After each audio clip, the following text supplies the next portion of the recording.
যদি এখনও আপনার কাছে এরকম হাতে লেখা নর্মাল বার্থ সার্টিফিকেট থাকে তাহলে আপনি এখন ডিজিটাল বার্থ সার্টিফিকেট বানাতে পারবেন।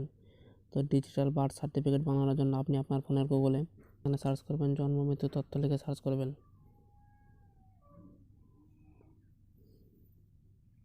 সার্চ করার পর প্রথমে যে ওয়েবসাইটটি আসবে জন্ম মৃত্যু তথ্য, সেটিতে ক্লিক করবেন।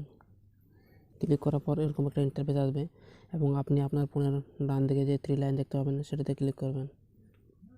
সেটিতে ক্লিক করার পর এখানে 3 নম্বর অপশন সিটিজেন সার্ভিস নামে যে অপশনটি আছে সেটিতে ক্লিক করবেন। সেটিতে ক্লিক করার পর এখানে বার্থতে ক্লিক করবেন।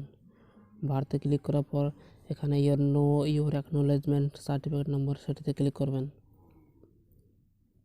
সেটিতে ক্লিক করার পর এখানে আপনি আপনার ইয়ার অফ বার্থ মানে আপনি কোন সালে জন্মেছিলেন সেই সালটি এখানে বসিয়ে দেবেন। মান্থ অফ বার্থ আপনি কোন মাসে জন্মেছিলেন সেটি মাসটি এখানে বসিয়ে দেবেন। তারপর এখানে আপনি আপনার নামের প্রথম 3টি অক্ষর বসিয়ে দেবেন, আপনার মায়ের নামের প্রথম 3টি অক্ষর বসিয়ে দেবেন এবং আপনার বাবার নামের প্রথম 3টি অক্ষর বসিয়ে দেবেন। এরপর আপনি এখানে আপনার মোবাইল নাম্বার দিয়ে সার্চ করবেন।